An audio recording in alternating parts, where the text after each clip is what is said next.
Hello, welcome back to another episode. Again, my name is Brian. And I'm Katie. And we are the Hesses. The last episode, we kind of ended on a note talking about maturity and immaturity. Mm-hmm. And I want to pick up on that because we've had some, I guess, more recent thoughts on that topic. Yeah. But before we get into that, how are you doing? Doing well. Yeah. Super pregnant. Still. Let's mention, as of recording this, Katie's super pregnant. Yes. By the time you hear this, we will already have had the baby. We will. That's true. So we're talking about things that are going on right now. Yeah. But that will not be true for when you're listening to this. Right. But you are currently listening to things in the past. Yes. Yeah. So right now, I'm 37 weeks. Right. So getting very close to the end, which I am super excited about.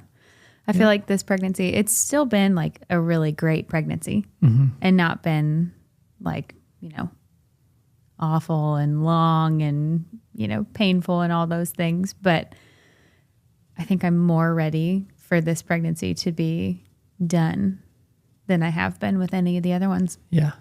Part of me like really loves being pregnant. Mm-hmm. And then the other part of me is like, okay, I just want the baby. You haven't enjoyed it as much this time. No. And I think probably part of it is that like I just haven't really had as much time to just enjoy it. Sure. We've just had Our schedule busy. is very full. Yeah. But yeah, overall doing well. It's been a good week. Yeah. Yeah. Yeah. How about you? I'm great. I just got a haircut. Yep. That's always a good day for me. Right. We love haircut days. One of my favorite things is getting a haircut. Yep. And I've always joked about this, that I'll know we've made it financially when I can afford to have a standing weekly haircut appointment. Yep. To me, that's it. You've made it. We have made it to the top tier people when every week And it's funny. Brian's hair looks the same. So the same guy's been cutting my hair for maybe 5 years. Yeah, I would say at least, yeah. I'm one of those people, I like to have one barber, and I find somebody who's good. That's it. Yeah. And he's the only one allowed to cut my hair. You stick with him. And I've moved, with him from different barbershops. Now he owns his own place and he's doing great. And his prices have gone up and up and up. And it's one of those things, it's like, it's more than I thought I'd be paying for a haircut. Sure. But it's a situation where I walk in and he knows me. He goes, "Hey, do you want the same thing?" And I say, "Yep." And that's it. And he cuts it exactly how I want it. No explanations, no wondering if he's going to do a good job this time or having to show him pictures, which I feel like I've never found that person. Yeah. And my hair is difficult to cut. Right. Because it's so thick. Yeah, you have very thick hair. Typically people, like, I feel like every single time I go to get my hair cut, people are like, "Whoa, you have a lot of hair." And I'm like, oh no. That's just like a bad sign right off the bat because I get so nervous because the blunt cut situation is not good for me. It doesn't look good. It makes it look really choppy.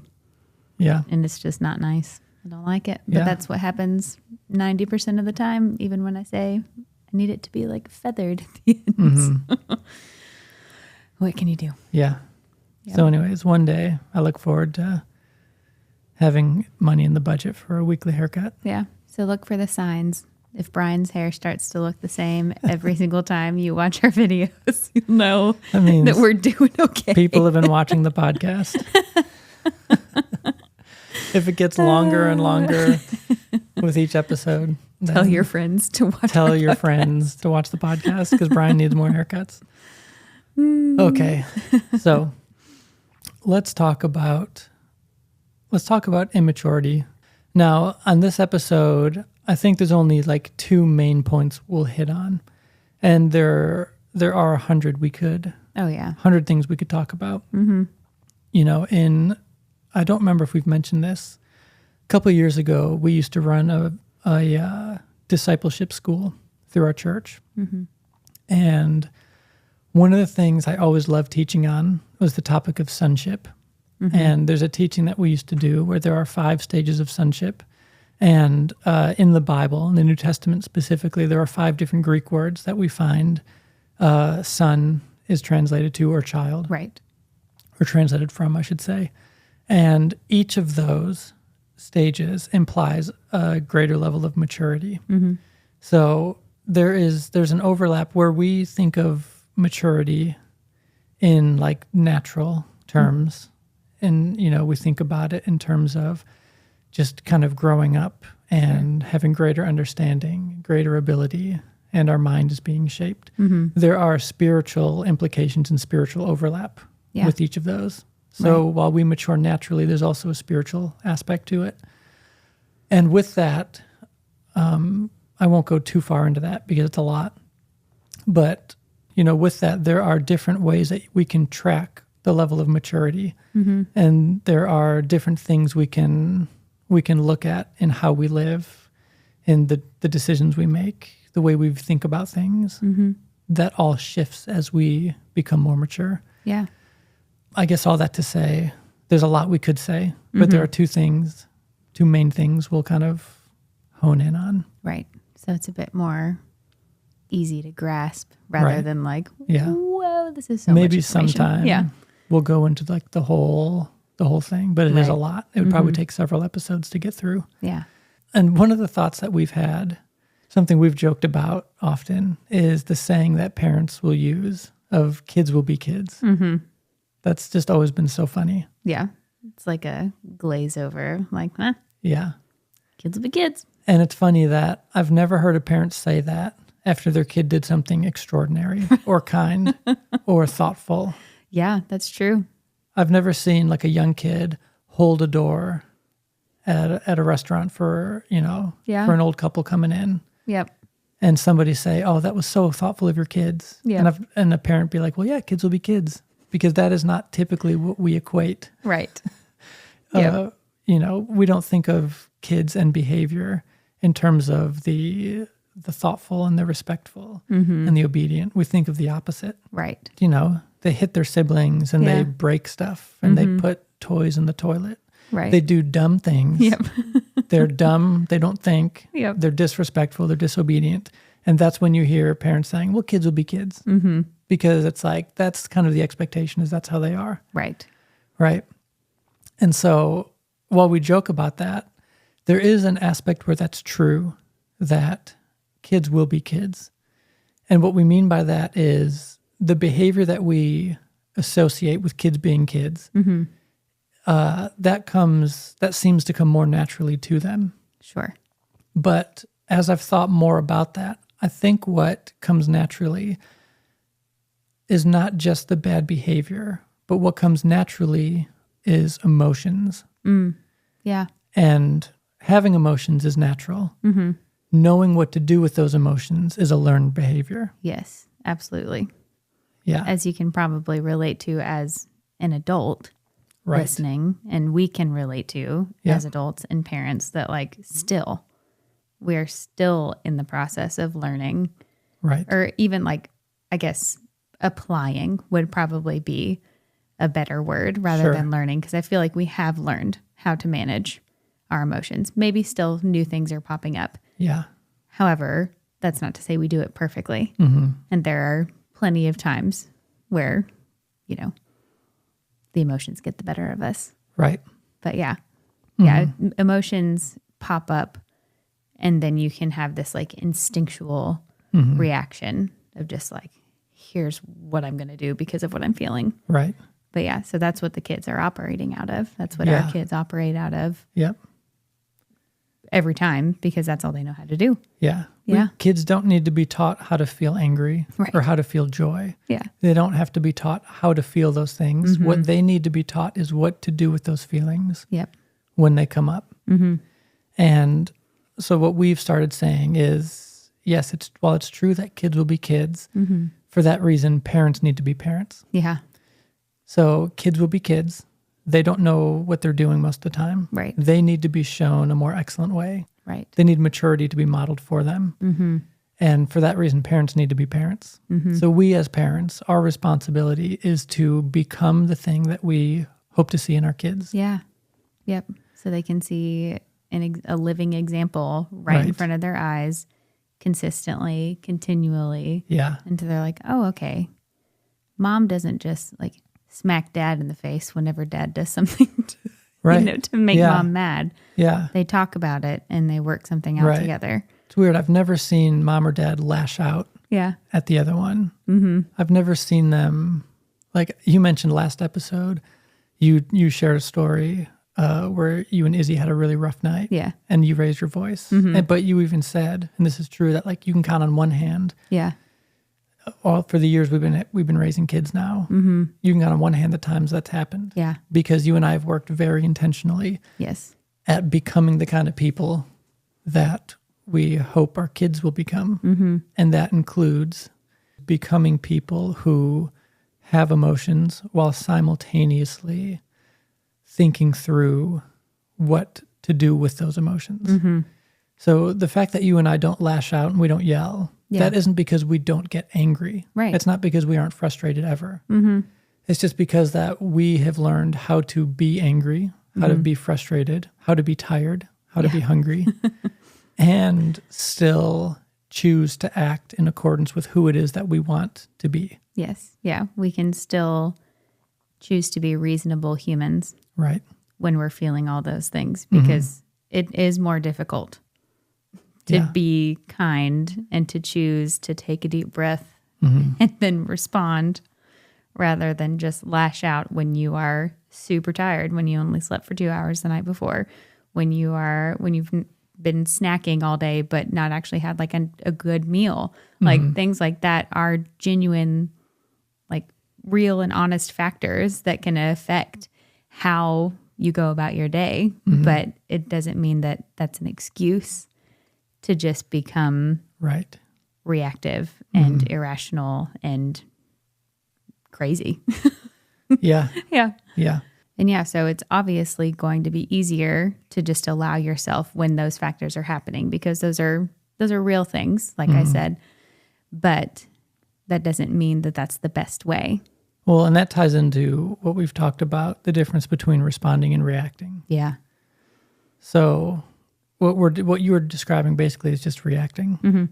And it's that comes from not really taking responsibility for who you want to become, for how you're acting. And the thing about that is, if I'm an irresponsible person, you get to dictate how I act. Right? Our kids get to dictate how I act. Yeah. Because I don't know how to hold myself responsible for the way I behave. So you do something I don't like, I'm going to lash out and I'm going to become this angry rage monster husband. Right. But it's your fault that I'm that way. Because if you didn't say that, if you didn't do whatever it is that I don't like, then I wouldn't have to become so angry. Right. Right. And that's what irresponsible looks like. When the fault falls completely on the other person or whatever else is going on around you. Yeah. Well, I didn't want to have to hit you. I didn't want to have to push the kids. I didn't want to have to do whatever.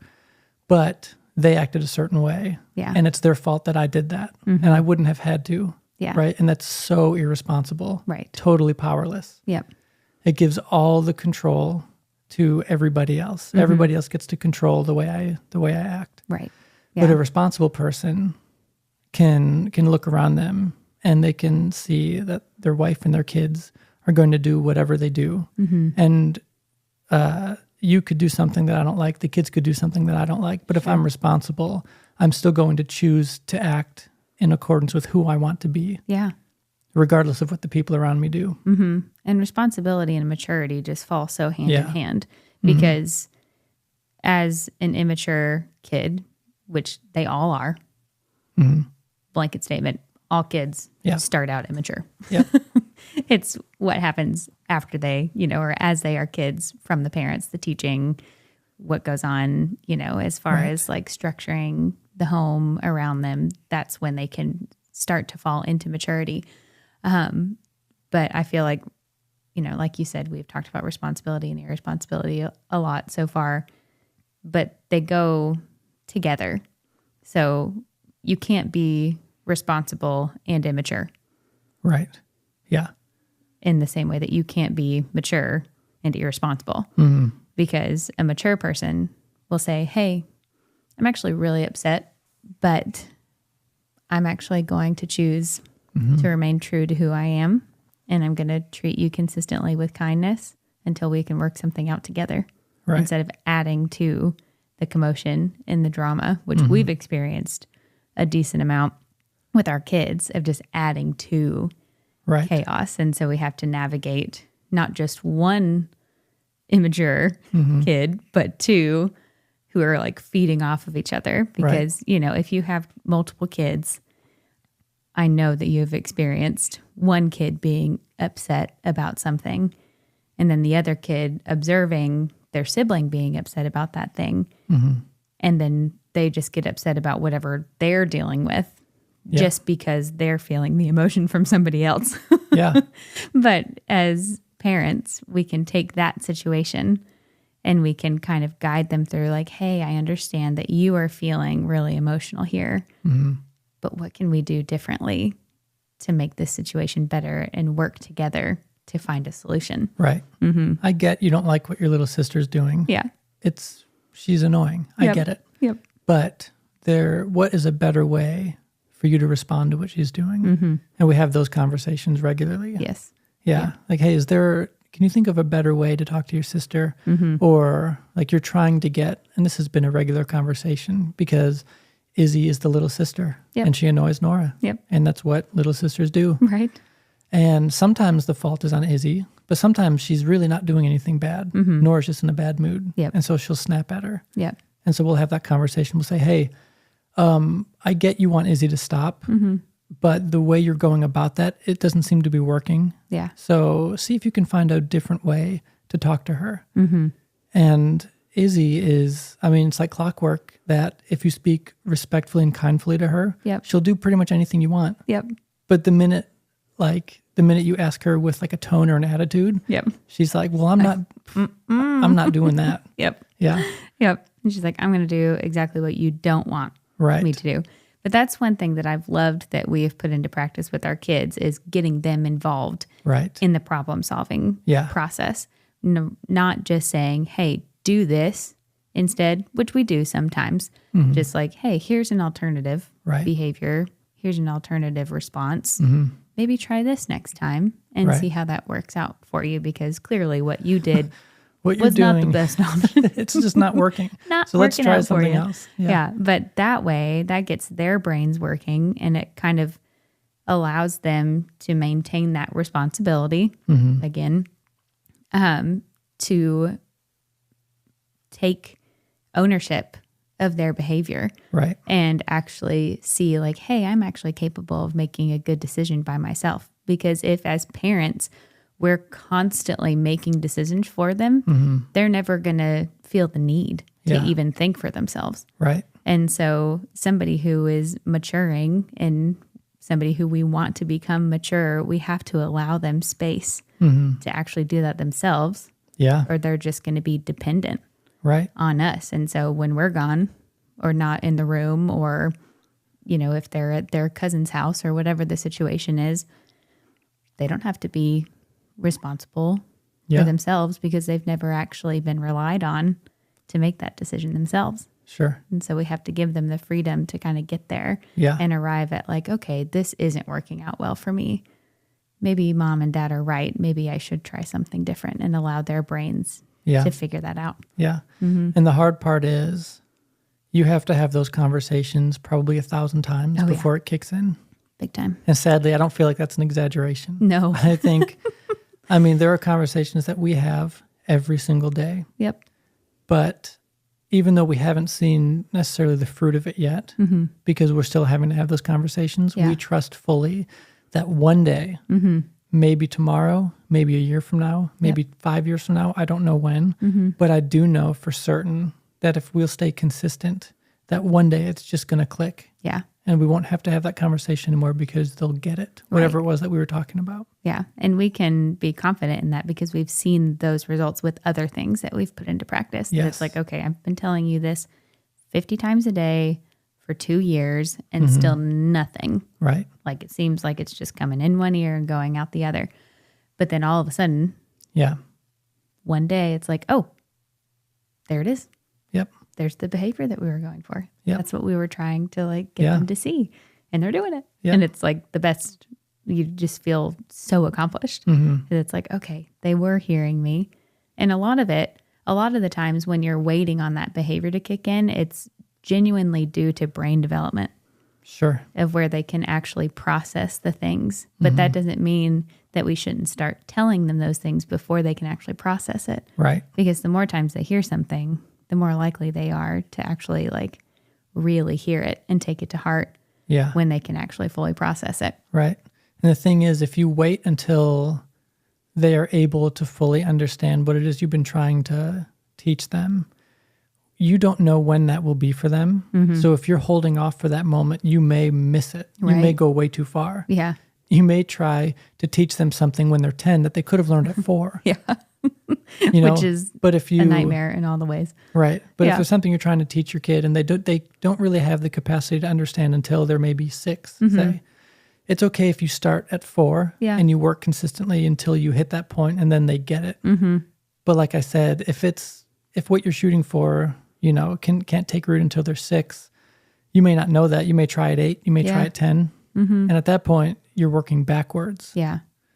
Yeah, because I feel like if you've heard something for the first time ever, usually that's not like, oh, this is really, like sometimes it's like, oh, this is very important and I need to do this. Yeah. But if you hear something consistently, it's like, oh, this is valuable to mom and dad. This is valuable to whoever it is that you're hearing it from. And so there's more of a weight that falls onto that subject or that request or whatever it is. Right. And so you're helping your kids out by being consistent and getting them started earlier than later, because if you're just expecting your kid to follow suit the first time you ask them to do something, I hate to tell you, it's probably not going to happen. Right. But when you're consistent, when you show them, hey, this is important to me, this is a value that our family holds, they're more likely to actually do that thing. Right. Because they see that it's important. And your kids love you and value you. Like when you show your kids, well, honestly, even when I feel like I've seen it when parents like don't love their kids very well, but the kids still think that mom and dad are like the best people in the entire world and like cannot do wrong. And so, your kids they want to be obedient. They want to love you well, but you actually have to teach them how to do that. Right. And how to love you well and obey you well. Yeah. Those are learned behaviors. Yeah. Yeah. All right. Let's talk about, I mentioned that we're going to give 2 specific traits of immaturity. And what's interesting about these is we'll talk about how they show up in our kids' behavior, but we'll also talk about how they show up in the parents' behavior. Just because somebody has grown up, just because they have a bigger body than they used to and they're older than they used to be, it doesn't necessarily mean that they've matured. Right. So the first one is the first trait of immaturity. And we say this is a trait of immaturity because this is kind of default for kids. Sure. And it is that they act very immediately and reactively on their emotions. Sure. So we've been talking about this already, but that's classic kid behavior. And think about a time that Nora hit Izzy, which thankfully doesn't happen often, but it does happen. Yeah. And so when that happens, there are a couple things we have to realize. One, that just continues to show that Nora is still learning what to do with her emotions. Yeah. She's mad probably because Izzy was annoying her again. Izzy did something she didn't like. And again, sometimes they're both at fault. Right. Sometimes it's like, Izzy, like, that wasn't great. But sometimes she just wants to like be physically close to Nora. Yep. She wants to be cuddly and playful. Yep. And Nora's not into it in the moment. Not having it. And so Nora might push her or yell at her. Yeah. And so when that happens, the other thing we have to realize is that Nora didn't in that moment. She wasn't like calculating all the different ways that she could respond. Sure. And she didn't choose that as the one that she thought would be the most optimal. Like that would have the greatest outcome. Yeah. It was just an instinctive, immediate response to what she was feeling. Right. She's not thinking like, in order to foster mine and Izzy's relationship to the best of my ability, I think I'll hit her. Right. Yeah. That's not how they can think yet. No. Yeah. No. It's I have a feeling and I act immediately. Yep. And so we see that all the time in kids. Yep. Now, the way we see that behavior manifest in parents is very similarly. Like when a kid has an emotional outburst, right? Like tensions are high. Yeah. Emotions are escalating. This shows up in the parent's behavior when the kid's emotional escalation becomes the parent's emotional escalation. Mm-hmm. The kid's acting crazy. They're being loud. They're being disrespectful. They're hitting. Yeah. Right? Like there's tension in the room. Mm-hmm. And if their anger becomes my anger, then I'm not really any different than they are in that moment. Yeah. And not only that, but I'm expecting them to do something that I am not yet capable of doing, which is kind of hard news to hear. Right. Yeah. But it's true. It's like, hey, you be better than me. I'm going to be louder than you're being right now so that you do something that I can't do. Right. Yep. Yeah. And in that moment, what's happening again is the parent is allowing the kids to determine how the parent's going to act. Mm-hmm. And so you and I have worked hard at becoming the kind of people who can be in the midst of the emotional outburst. Mm-hmm. We can be in the room where the tantrum is happening. Yeah. And we can maintain, again, we don't do everything perfectly. Right. We've matched their emotional escalation. There have been times where like I'm tired and I'm hungry and I'm just not here for whatever you guys are doing. Yeah.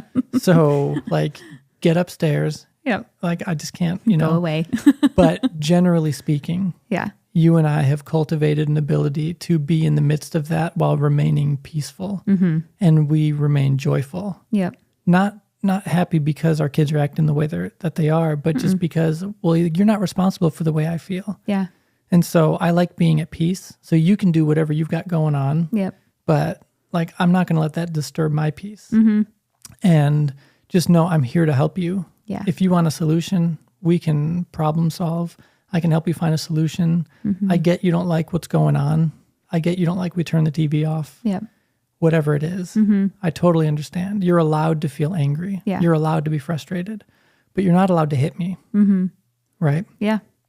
And so that's kind of the goal that we've set, is becoming the kind of people who can be around emotionally escalated kids without matching their emotional escalation. Yeah. And like practically just what that looks like to kind of give our listeners and watchers a picture of that. I feel like, well, the amount of times that we have just sat quietly in a room with Nora or Izzy or both of them, you know, what, depending on the situation, where they're like crying, screaming, throwing stuff, whatever they may be doing. And we're just sitting there like, hey, we love you. I'm sorry you're upset. I see that you're like really frustrated right now. Whenever you're ready to like talk about it, I'm going to be right here. Mm-hmm. And I think that is like the best thing that you can do as a parent in the midst of a tantrum. Mm-hmm. Of course, there are extreme situations, you know, where you're out in public and you're in the middle of a really quiet get together, you know, and you have to like remove your child, you know, like there are times where you can't just sit. Right. But I think the best thing that you can do as a parent, if you're at home when you're like dealing with your kids who are throwing a tantrum, is just to say, hey, I'm here. Let them know you're present. Mm-hmm. Let them know that you love them, even when they're acting like a fool. Yeah. And say like, hey, I'm here. And just leave it at that. Yeah. Let them do their thing, get their emotion out. It's actually necessary for kids to let their emotions out sometimes. Mm-hmm. I don't know if we've talked about the wind-up toy. There's an analogy that we heard from Lael Stone is her name, if you want to go look her up. But she talks about this analogy where kids are like wind-up toys, that every no, every we have to leave. Yeah. Every inconvenience. Hey, you can't have that snack. Every inconvenience to what their little brains want is another wind up for them. And as a wind up toy, eventually it has to has to unleash. Eventually it can't be wound anymore. Right. And it has to release the tension that the wind up function has created. And so kids are very much so like that like every inconvenience towards them is another wind. And so eventually they just kind of have to explode and release the tension that has been building. And that may be one day. They may have enough, inconveniences just to fill up one day. It may be a week. It may be 2 weeks. You don't really know the timeline. But eventually, for their nervous systems, it's good and healthy and normal for them to throw tantrums. And so that is actually an inconvenience for parents, though. Sure. And so we have to learn how to navigate our own inconveniences in the process of allowing our kids to learn how to navigate their inconvenience. But kind of getting off on a tangent, but that's just a really nice illustration. And that has helped me so much, I feel like, as a mom, to just give our kids space to feel. Yeah. Because it can be really hard to let your kids feel whatever they're feeling, especially just specifically with negative emotions. Right. Of course, it's not usually inconvenient for your kids to be feeling joy. But yes, as parents, going back to what I was talking about, just so you can see it's practically, if your kid is having a really hard time, let them know you're there for them, comfort them. Some kids don't want to be touched when they're having these types of tantrums. They don't want to be held. They don't want to be loved on. So give them their space, but still be in the room and just let them know hey, I'm here for this. I'm going to be here for you when you're done, and I love you, and we'll work it out. Yeah. And just letting them go through it all. Yeah. It's easy to assume that a tantrum is really bad behavior. And of course it's not ideal. Right. But like you said, it's actually completely necessary for kids sometimes to have that emotional release. Yep. And when you give them space to do that, and you don't try to take over and control their emotions, and you don't try to force them to feel a different way. Yeah. You let them experience the emotion. Yep. Give them space to do that. What happens is they're done. And then when it kind of comes to an end, you can be all right, are you done? Yep. Are you good? Yep. Is there anything else you need? Or, you're I'm here. But, and here's where a lot of parents get into error, is that they try to manage their kids' emotion by giving them whatever they think will stop the tantrum. Oof. Yeah. So let's let that lead into the second point, and we'll talk more about that too. So the second point I want to make on immaturity is that immature people, so this is for both kids and immature adults, they have a really hard time looking beyond the present. So what maturity brings to the table is the capacity to cast a vision for the future. Yeah. And to be able to determine who I want to become, the kind of life I want to build, the direction we want things to go for us. And it brings with it the capacity to make decisions now that we know will affect the future. Sure. So kids don't have that. So like we said, kids will very quickly show you exactly how they're feeling. Yeah. Because they're not thinking about an hour from now. They're not thinking about tomorrow. Right. They're not thinking about 5 years from now. Yep. They're not concerned about who they're becoming. They just know that there's something they want right now in this moment. Yep. And their action is driven by the desire for instant gratification. Yep. That's what they're driven by. I want a treat right now. I don't care if it's 30 minutes until dinner. Right. I want ice cream, and I want it now. And if you don't give it to me, I'm going to get upset. Right. So let's use that scenario. Dinner's in a half hour. Maybe they know that. Maybe they don't. So they come into the kitchen and they're like, hey, I want some ice cream, or I want a cookie, or can I have a treat? Something like that. And we can explain to them, well, actually dinner is about 30 minutes away. So we won't have anything else before then. But after dinner, if you eat dinner, sure, we could talk about ice cream or a cookie or whatever we've got going on. And most likely that will lead to some kind of emotional response. Sure. Whether it could be a big tantrum, it could just be stomping out of the room. Mm-hmm. And that's because like they're not thinking about the future. Yeah. All they know is right now in this moment, I want a cookie. Yep. I want ice cream. And all I know is that you're telling me no, and I don't like that. Yep. And I don't like how that's making me feel because you're not doing what I want you to do. Yep. Now, the way this behavior manifests itself in parents will be one of two ways. Either, like we said, the kid has an emotional outburst, and that creates the parent having an emotional outburst. Again, because they're not managing their emotions well, and neither are we. Yep. Nobody is, right?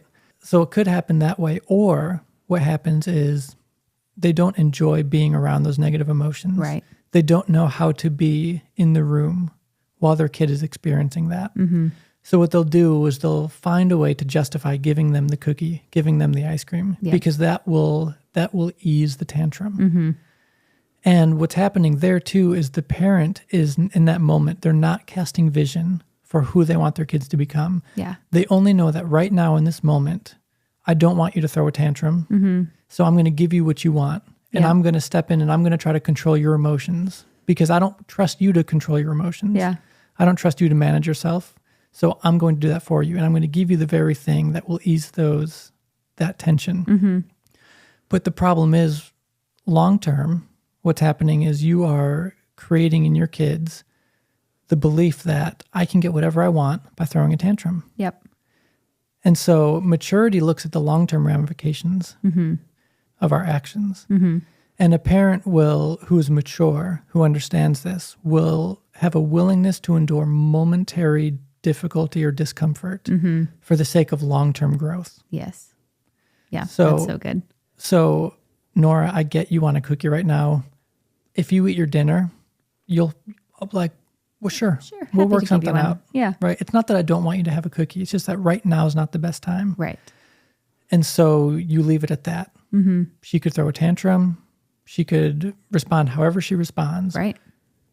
Her response is up to her. That's not really up to us. Right. Right. Yeah. Our we don't job. Control her. No. Yeah. Our job. Yeah. We've talked about that. We're not interested in controlling her or managing her emotions for her, but rather we're interested in teaching her how to do that. Yeah. So long term, we want to raise kids who aren't completely like hedonistic. Yeah. Who live their lives purely based on the demand for instant gratification of desire. And impulses. And yes, an impulse. Yeah. Yeah. We want to raise kids who are able to be inconvenienced, who have a desire, but are able to manage themselves well in the midst of knowing that there's something I want, but I'm going to have to wait for that. Yeah. And to be okay. Yes. That's what we're aiming for. Yep. Like you said, that momentary discomfort. Yeah. For long-term, amazing, beautiful growth. Yes. Because the amount of times, as you're talking about that, I'm just thinking of the times where Nora like heard somebody else talking about cake or saw a commercial for a cookie or, like saw some kind of treat in some capacity, even like a billboard. And she's like, oh, I want a cookie. That spurs that impulse. Like, yes. I see that, I like that, and I want it now. Right. Where literally 5 seconds ago, she was not thinking anything about having a treat. Yeah. But then all of a sudden, because her brain has been triggered, that's what she needs, like right now. Right. Or else I'm going to be so upset and I'm not going to make it. So like just those learning or teaching them how to control themselves in those moments, which it seems so frivolous, with that type of an example. But, like we've said, what you're teaching them now as young kids, the thick of parenting that we're in right now, very minimal consequences to these things.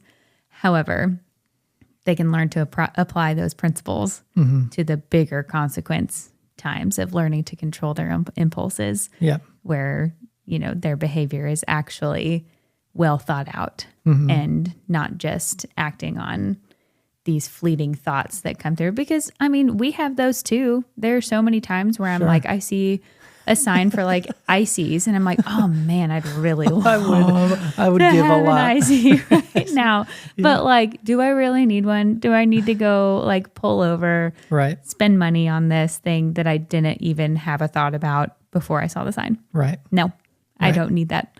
And so just learning that responsibility and that, you know, maturity level as you grow. It's impulse control. Yeah. And it's developing a value for delayed gratification. Mm-hmm. Yep. And with that second like response as a parent, if you just give in to your kids, you're caving to their tantrum, whatever they want. You're like, oh, just take it, you know, like whatever, like just take it and leave me alone. Yeah. I feel like anytime that like I have caved, that is my thought. Take it and leave me alone. Like I am busy. I don't want to deal with this. Like just go anywhere else. Just have the cookie and leave me alone, please. This thing will get you away from me, so just have it. Which is like literally just the worst. But you're training that kid to take advantage of you. Yeah. And to take advantage of other people as well, because if they can get away with it with your parents, with their parents, they're going to try it on other people. Yeah. Because most likely other people are going to be even less intentional than parents are. And so like, do you want to raise kids who take advantage of people? Right.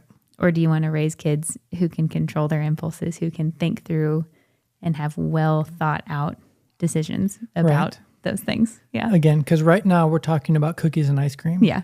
But when they're teenagers, we're talking about sex. We're talking about drinking, talking about partying. Stealing things.